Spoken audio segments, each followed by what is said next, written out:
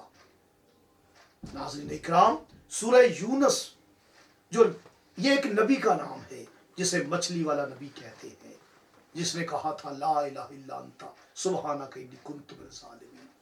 پہلے تسبیح بیان کی گئی ہے, اللہ تو سبحان ہے. سبحان کے آپ عدد نکالیں گے عدد بھی 5 ہے, سبحان کے حروف دیکھیں گے تو حروف بھی 5 ہیں. یہ کیا راز ہے؟ یہ غور و فکر کی کتاب ہے. آپ غور و فکر کریں گے تو آپ کو یہی لگے گا یہ قرآن مجید یہ قصیدہ ہے محمد و آل محمد کا. یہ اللہ پاک نے اپنے محبوب کی شان میں یہ آیتیں اتاری ہیں. یہ سارے فضائل ہیں محمد و آل محمد کے. تو ہمیں انسان بننا چاہیے, جہالت سے بچنا چاہیے, اس کا شکر ادا کرنا چاہیے. شکر بہت بڑی نعمت ہے. وہ کہتا تم شکر کرو گے میں تمہاری نعمتوں میں اضافہ کروں گا. میرے مولا نے بغیر نقطے کے خطبہ دیا, پھر لوگ کٹھے ہو کے آ گئے. انہوں نے کہا الف کے بغیر گفتگو نہیں ہو سکتی, حرف الف کے بغیر گفتگو نہیں ہو سکتی. تو میرے امام نے الف کے بغیر گفتگو کی. پورا خطبہ موجود ہے کتابوں میں, خطبہ بغیر الف. کس کا امام ہے جو الف کے بغیر گفتگو کرے؟ یاد رکھیں قرآن میں ایسی کوئی سورہ نہیں ہے جو بغیر الف کے ہو. قرآن میں کوئی ایسی سورہ نہیں ہے جو بغیر نقطے کے ہو. آیات موجود ہیں, لا الہ الا اللہ دیکھیں کوئی نقطہ نہیں ہے, محمد رسول اللہ میں کوئی نقطہ نہیں ہے, علی ولی اللہ میں کوئی نقطہ نہیں ہے, اللہم صلی علی محمد و آل محمد میں کوئی نقطہ نہیں ہے. یہ حروف سوامت ہیں. چاند سورہ گرہن میں اس کی زکوٰۃ دی جاتی ہے. جو طالب علم زکوٰۃ دینا چاہیں وہ ہم سے رابطہ کر سکتے ہیں. اور قمر اکرم میں اس سے تویز بندش کے تویز لکھے جاتے ہیں. یہ فوراً اثر کرتے ہیں حروف سوامت. جن کے ناموں میں ہوں بڑا طلسمی نام ہوتا ہے جس میں نقطہ نہ ہو. تو یہ بہت بڑی ایک بحث ہے. بہت زیادہ آپ کا ٹائم لے لیا. مجھے آپ تک یہ باتیں پہنچانی تھی. مجھے اجازت دے. اللہ نے